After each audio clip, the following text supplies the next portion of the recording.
Charlie and Susie Coker are the senior leaders of Identity Church in Deltona, Florida. They also are the founders of Charlie Coker Ministries. Charlie has a diverse background in business and relationship restoration. Susie has worked alongside of Charlie in the lighting business and Identity Church. They've been married for over 40 years and have 2 sons and 5 grandchildren. You will hear in part 1 of From Rape to Righteousness the early years of both Susie and Charlie. We would love to hear from you what the Lord is doing in your life or have seen in others. Write us at stories@themillenniumbeat.com or call us and leave a voicemail at 407-624-9957. We at the Millennium Beat are looking forward to hearing what the Lord is doing in your life. Remember that the Millennium Beat is helping people share their stories.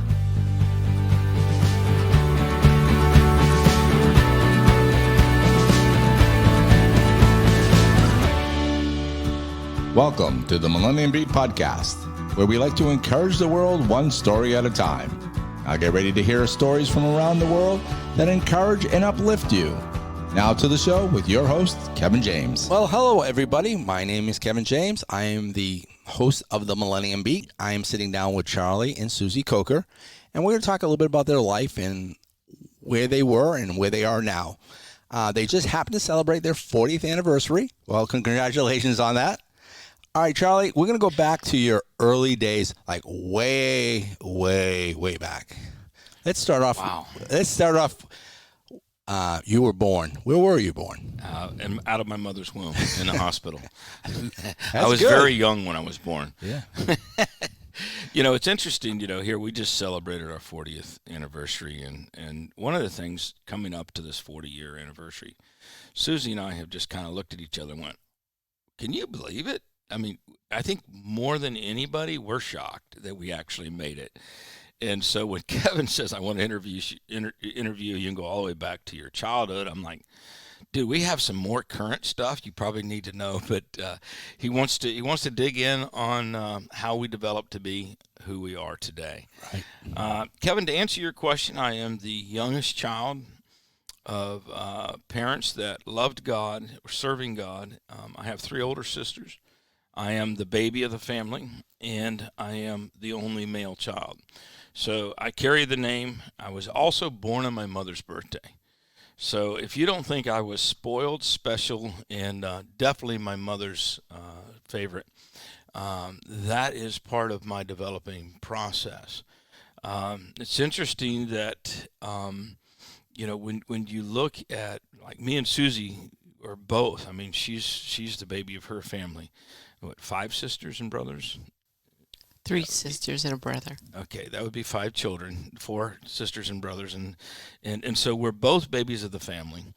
And we had 2 children 7 years apart, and if you look at the family therapists, they go, we have 4 babies in the same family. You guys shouldn't make it. Right. So, it's interesting how you came up with that, and you're going back to the basics on really when our molding processes came into effect. Mom and Dad were extremely committed Christians. Like I said, though, I was the baby, so I was spoiled rotten. But at the same time, I had a father who was a man's man. He fished. He was an outdoorsman. His father died when he was 11. Oh, wow. So my dad had to be a man early, and I think he lost some of his teenage years, some of his developmental years, but he still was a man's man. I think if there's ever anything I remember about my father was that he was so angry with me because I didn't take football serious. And I come to find out he wanted to play football, but he had to go to work. His father had died, and there was nobody making money. And I realized he was trying to project. I look back now. I look back then, and I realized this was his dream, not mine. Right. I mean, I wasn't a big football player. I mean, I was a decent athlete, but that was something that I remember. And so when you're asking the question, going back to the childhood, you're trying to figure out how we tick. And so that is one situation with my father that I realized early on. I had a life-changing event. I had 2 life-changing events that I could remember and recall. I was less than 2 years old. We were at my grandmother's house, and Grandpa Girth. Now, Grandpa Girth was my grandmother's husband after my father's father died, and I fell in a ditch as a little, like, 2-year-old, and almost drowned. And I can remember the trauma of that. That is probably one of my first memories. And my sister, my next to the oldest sister, Margaret, actually jumped in this, and it was a next to a grove. We lived in Vero Beach, Florida. This was actually in Wabasso. We lived in Vero Beach. We went to Wabasso to my grandmother's house, and it's just interesting. Here I'm an adult. I can still drive by where that road is and remember that event. But it was next to a grove, so it had that green slime and sludge on a little irrigation canal. And when I fell in it, I know I bobbled up, but I couldn't see. Had this green slime. And my sister Margaret jumped in and saved me. And I can remember that episode and the trauma of that. And I think it's something at that point. Margaret, not being the oldest, next to the oldest, actually became my protector. When you look at all of our family events and the things that happen as children, Margaret was my bigger brother. Now, I didn't have brothers, so I had 3 older sisters. But Margaret was the tough one. Margaret would, she would protect me. The bullies in the neighborhood, when they would beat me up, Margaret would go kick their butt. She held one guy down that was picking on me one day and just slapped him around, and he stood on top, sat on top of him, spit in his face. And I'm like, that's my sister. So we had a very physical family. Here we're all born again Christian, mom and dad, leaders in the church. But the greatest catastrophic thing that happened to me as a molding situation is at 7 years old. My mom had gone back to college. And when I really look at my childhood, what was the molding events of my childhood? My father was a tremendous worker. He worked at the post office. He had a stamp business. He made rubber stamps, and he would stay till 11, 12, 1 o'clock at night with orders that he had a clerk that would take the orders during the day, and he would make these rubber stamps. He worked at the post office. He would leave. He left at 3:30. This is interesting. He left at 3:30 from the post office, and then would spray. He had a chemical company for chinch bugs and pesticides. Him and a guy named Seymour, which was part of the church. He was actually a convict, I believe, that my dad went into business with and bought a lawn spraying business. And from 3:30 till dark, he would spray lawns, come home, take a shower, and then go to the stamp business and make stamps for the orders of the day until whatever time, and then get up early and go back into the post office. So work was instilled in us as children. My father was driven by fear. And, here I am at my age going, oh, yeah, let me analyze my father. And he was definitely driven by fear. When Susie and I talk about our 2 sons, we have a 42-year-old and a 37-year-old. 36. Okay, maybe 37. I think 37. 37, yeah. Ah, see, I'm right. Hey, I want you all to understand, I just made something. I was correct. Nope, I was just corrected. I'm wrong. She was 36. And he's 35. They're 7 years apart. Okay, there we go. Anyway, we have 2 children. And but at the bottom line was, because of my work ethic of my father, I was never afraid to work. You find people who sit around and mully grub, and I would always find it. I had paper routes. I knew how to make money. I mowed yards. So my upbringing was based around performance-based. Now you could say that's really good, and it is really good when you're not starving and other people are. It's because you're not lazy and you know how to work and you know how to make things happen. See, but that came from my father. It came from my childhood. Actually, my first book that I wrote, Church Fathers versus Kingdom Sons, An Inheritance Worth Fighting For. That book was really about my dad and my relationship, which was extremely tainted by the devil. Not on my father's part, and you look you look at the enemy and how he works two sides against the middle. Um, my dad was so work ethic oriented. My mom went back to school, and my developing processes as a young child, I did not I did not get what my sisters got, and that was a nurturing mother. My mom went back to school, and I lost that nurturing process. In that process, at 7 years old, is where the catastrophe happened that damaged me. Um, my mom and dad were part of a church, and in that leadership was a husband and wife that was part of the deacon board, and they had a 17-year-old son by the name of Sylvan Bishop. In the summer when I was 7 years old, mom was off of school, but she was still doing some schoolwork, and she sent me to the bishops to babysit me at 7. And in that environment, the 17-year-old son, Sylvan Bishop, raped me at knife point. He sodomized me, he abused me, he put a knife to my throat, said he would kill me. And that changed my life right there. The issue was I went to his mother and his father. His father had come home from, I think his father worked at Piper or one of the manufacturing plants, which we didn't have a lot, but his father came home, and I told them. And they said they would get with my mom and dad and they would handle it.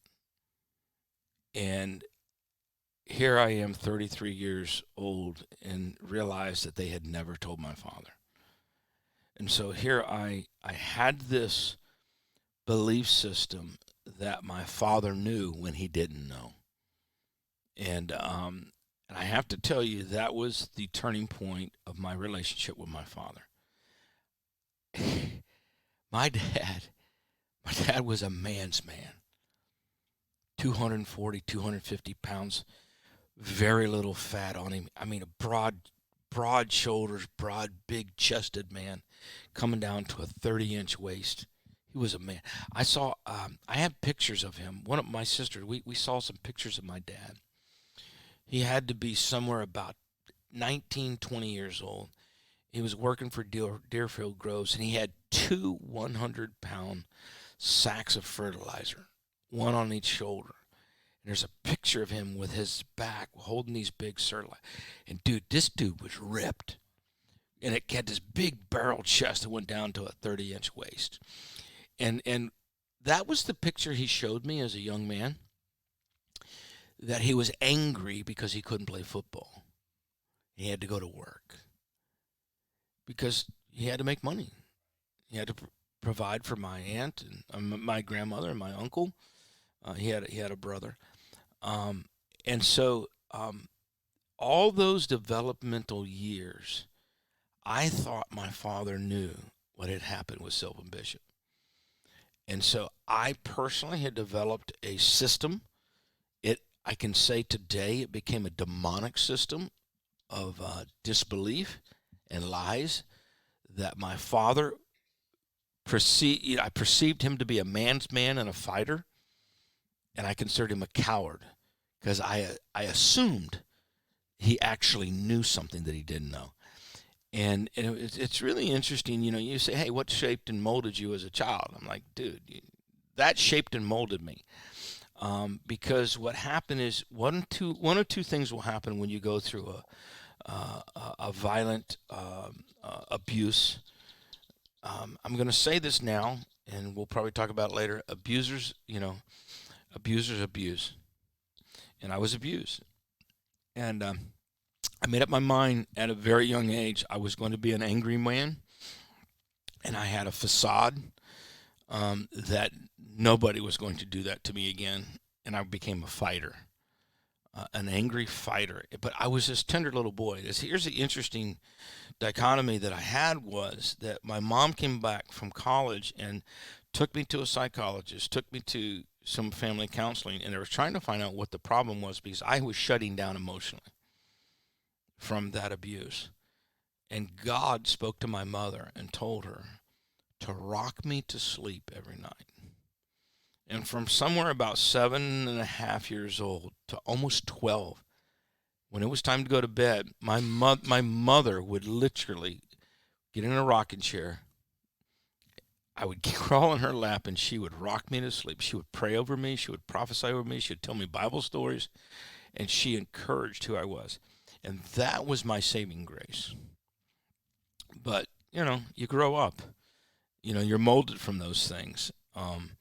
We were not a wealthy family. We had to work for everything we had. We had some aunts and uncles, and I had some cousins and some, relatives that their fathers were in business. You got to understand something.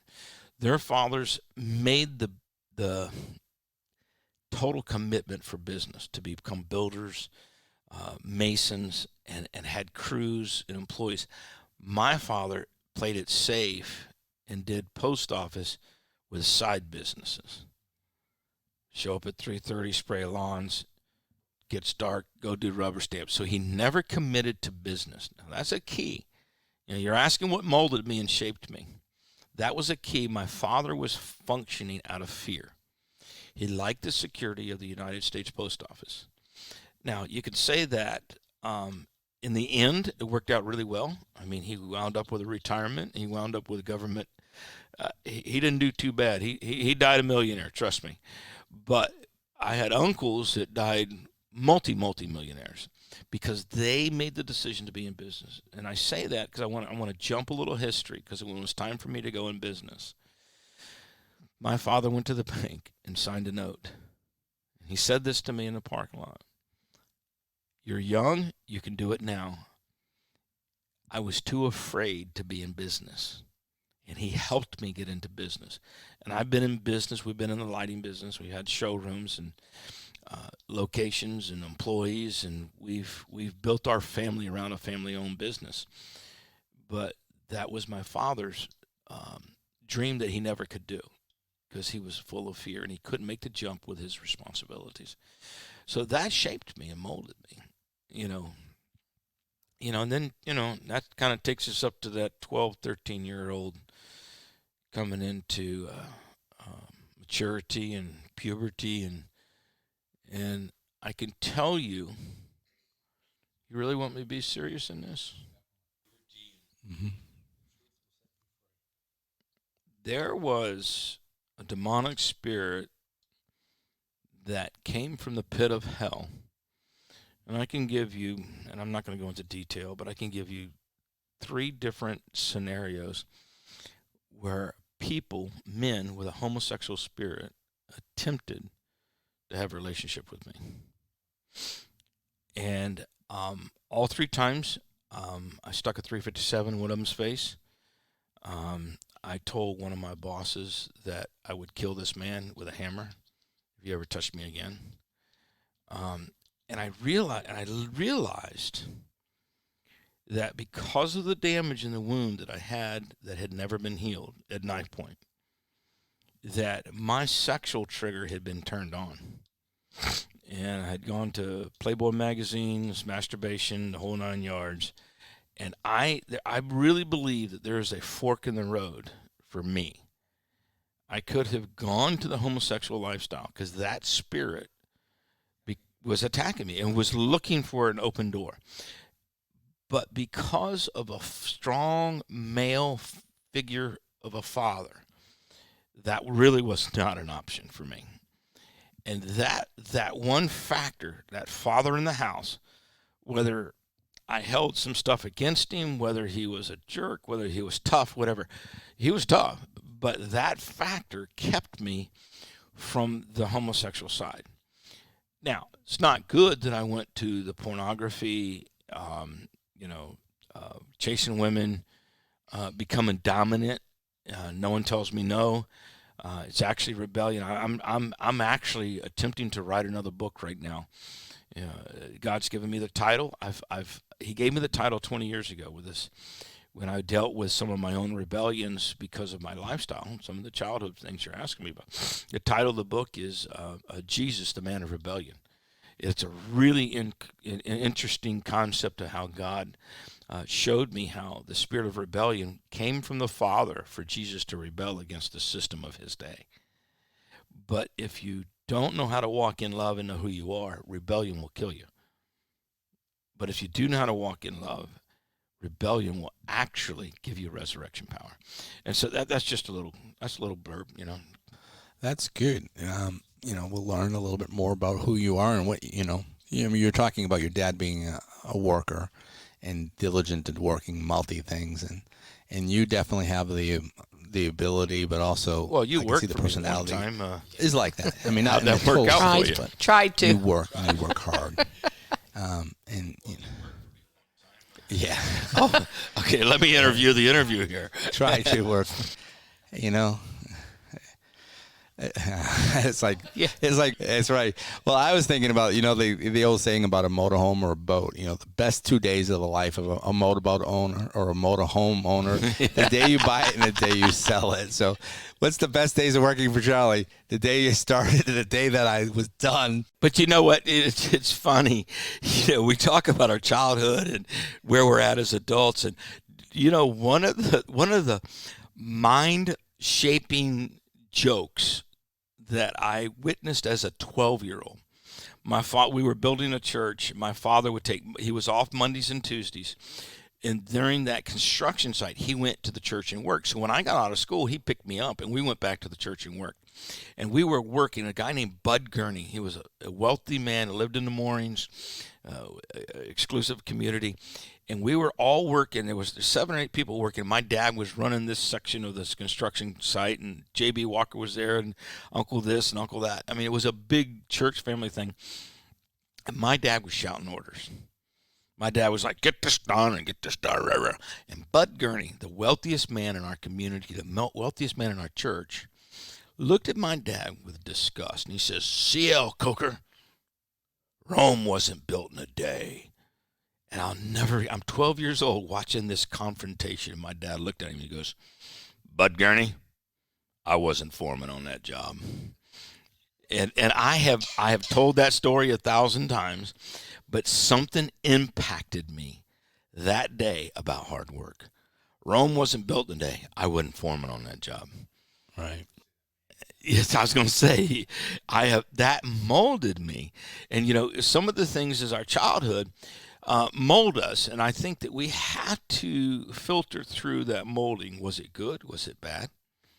And I think my father's work ethic, some of it was not, 10% of it was driven by fear. Okay, and any percent of fear needs to be dealt with so that when you work, it works out of the anointing of God and not fear. Well, and what I'm hearing is the word fear was a foundation. It was not the right foundation for you to build on. So, all right, so that is pretty much your younger years. Now let's move over to your wife, Susie. Now she gets to finally talk for a few minutes. She's been patiently listening and throwing a few words in here and there. Susie, let's go back to your early days, where you were born and your early childhood. Well, and how you were molded. Charlie's the storyteller in the family, so I don't have all the yeah. Oh, I know that.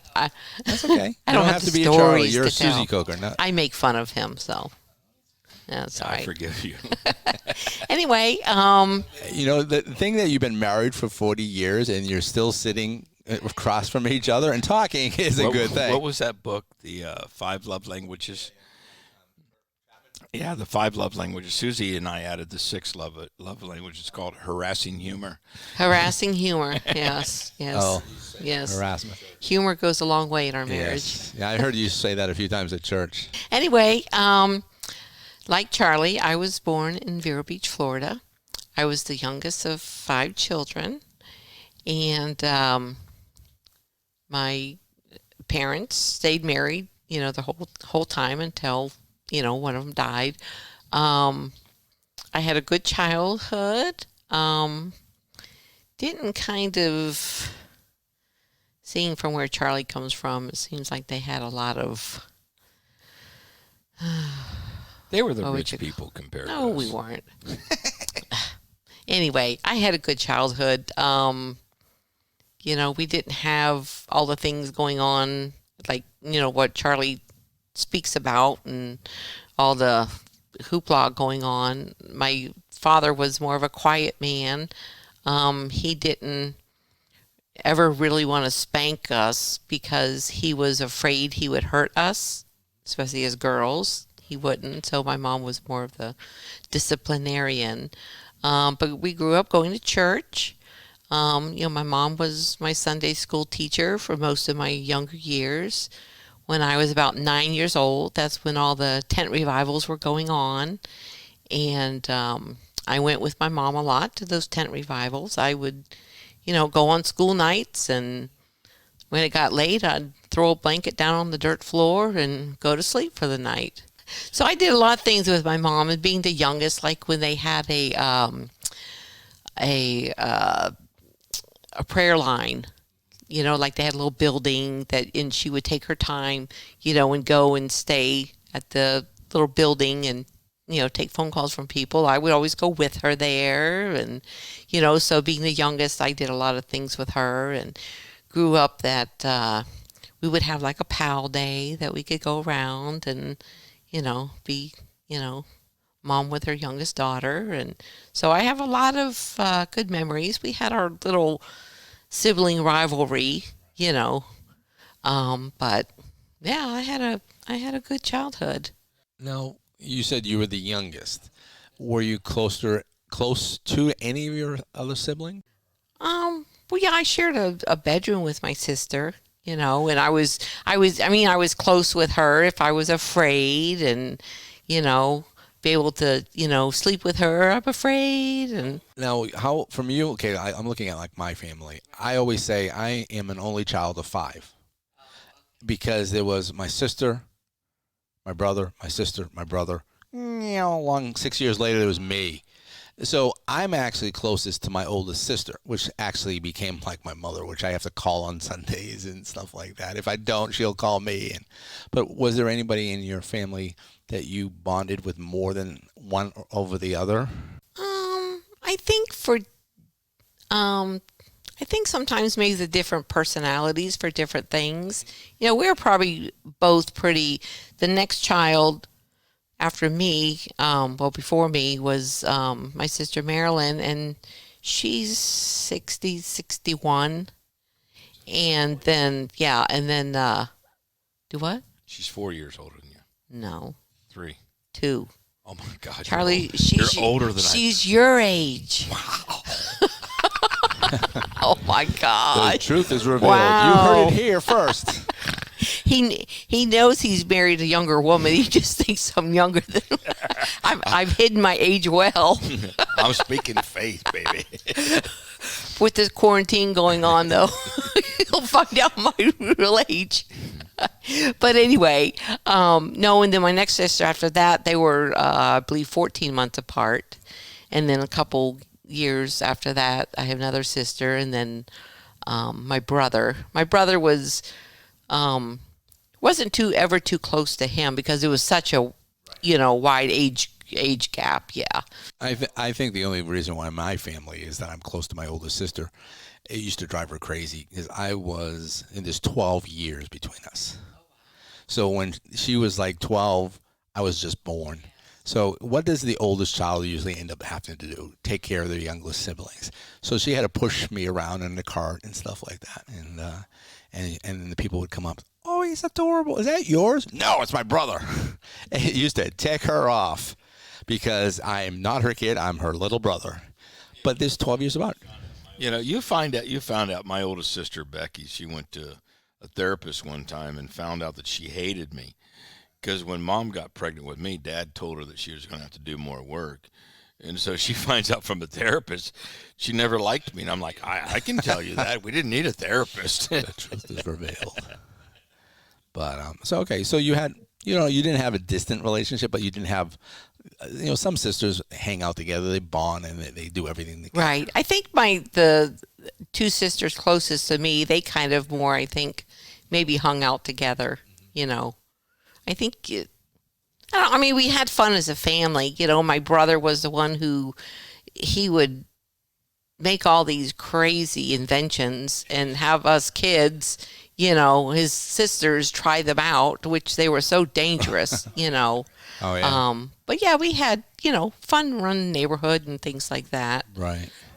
Yeah. That's cool. Yeah, I had a good simple, like the Leave It to Beaver kind of, just, yeah. It seems like just the total opposite. Now, the thing that you did have going for you and us all together, we're all the baby of the family. Yeah. Now, Charlie, would you consider yourself spoiled from your parents? I was spoiled by my mother. Right. My father took it upon himself to make me a man's man. So that's where our clash was. And then when I was abused at 7, I never trusted him. Right. So is it you never trusted your father or you never trusted men? Yes. Started with my father and it went to men. If you look at my molded years prophetically as a young adult, as a young Christian, it's interesting that the prophetic prophetesses would call me out at major meetings, and I received some of my most foundational prophecies from women, not men. And so I think that was God knowing that I would receive it from a woman. Right. I didn't trust men. Right. Oh, I wouldn't either. A knife point, raped in a sense, molested. Yeah. One thing in growing up I did definitely get from my mother is my faith. Many times growing up, my mom had ordered a new roof to be put on the house, and it was getting ready to be delivered, and she didn't have the money. But she just knew that, she just believed God, that God said it'd be there. And here it's getting ready to be delivered, and my dad comes home. It was Friday. He always cashed his paycheck, brought his paycheck home to her. Right. And so she's like, so where's the money? He's like, what are you talking about? He hands over, he'd gotten a bonus, and it was enough to cover the new roof on the house. Yep. And wow. Just story after story of that. Susie, tell the story where your dad told her that she was giving too much money to the church and tithing. Oh, yeah, she This did. is a great story. Yeah, he told her, you're giving too much money to the church. So she was being obedient, and she quit tithing. And told him, okay. There were things that broke in the house. Just crazy things that broke. The toilet, the picture that fell. A picture that was above the toilet for years. Right. It came off the wall, broke the toilet tank. Just crazy things like that. Washing machine breaking. Right. And he finally told her, it's like, oh, you can start tithing again. Those are the things you never forget. Yeah. And then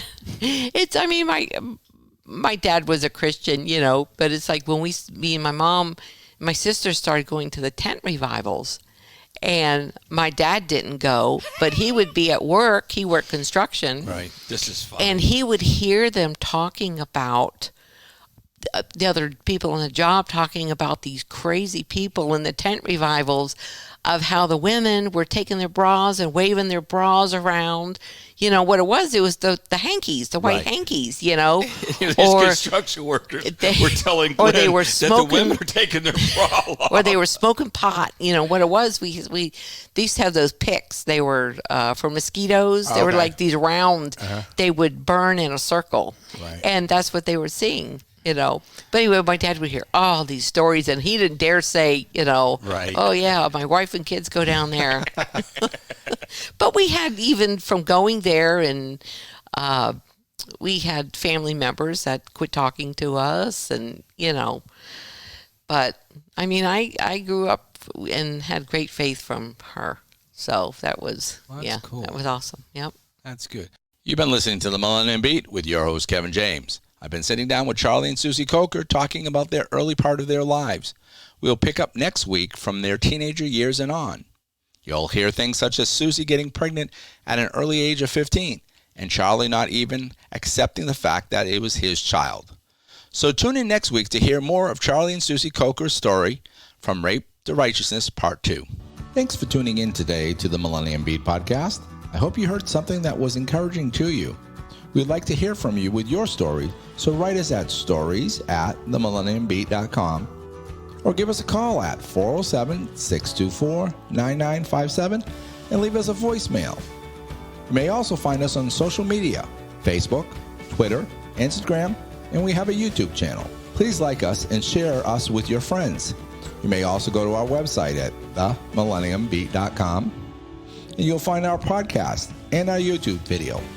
You also may find a calendar there with past and future guests and dates and times. Plus, another way for you to contact us with your stories or questions. This has been a Millennium Beat LLC production, copyright 2020. Views and opinions of the guest are not always the views and opinions of the Millennium Beat LLC. You've been listening to the Millennium Beat with your host, Kevin James. I'm going to give you a little snippet of a show called Family Matters with your host, Paul Kendall. If you want to hear more shows like that, go to KindleFamilyNetwork.com. Once again, I'd like to thank Paul Kendall for the use of his show. Welcome to Family Matters, a daily look inside the real world of parents and their children. I'm your host, Paul Kendall.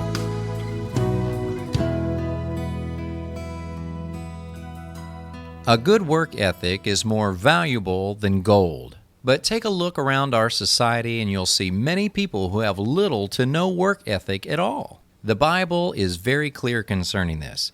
It says in 2 Thessalonians 3:10 that if a man doesn't work, neither should he eat. When I was a boy, Saturdays always started with cleaning the house, and I had to vacuum. Oh, how I hated to vacuum. I remember the day that I discovered that some of my friends actually got paid for doing chores. They called it an allowance. Come to find out, my father was well aware of allowances. I also found out that I wouldn't be getting that sudden windfall of cash I had expected. You see, my father had this incredibly distorted philosophy that each member of the family should contribute to our home. But what about washing dishes, Dad? Isn't that worth a few bucks every week? Well, added to his philosophy of contribution was a theory that washing dishes was teaching me something called a good work ethic. Now, I didn't even know what the word ethic meant. All I knew was I wasn't going to get paid for doing the dishes anytime soon. Now, in all fairness to my father, I must say that he was very good to me and was quick to give me spending money in my teenage years. He even bought me my first car. But he insisted on teaching me family values and a good work ethic. Now, I have 2 children of my own, and every time they've brought up the subject of an allowance, they've had to endure a long, arduous story of my vacuuming, dishwashing, and they're about as excited to hear my story as I was when my father told me why I wouldn't be getting an allowance. The lawn has been the object of teaching my son a work ethic, and cleaning the kitchen works the same for my daughter. Now, before you think I'm just a mean dad, I must tell you that I not only get in there and help my daughter wash the dishes, I also help my son push that dreadful mower all around the yard. I can remember him complaining how difficult it was to mow the swell where the grass was especially thick. "I can't push the mower through there, Daddy," he would say, and I would tell him, "Growl at it, bite it, tell that mower who's the boss." You know, I can also remember the day that Alex conquered mowing the yard. And are you ready for this? These days, he actually gets paid for it.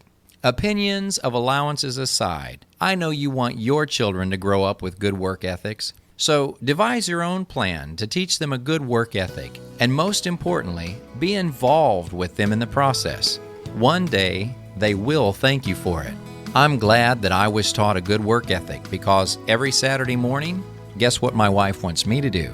You got it, vacuum. That's Family Matters. I'm Paul Kendall.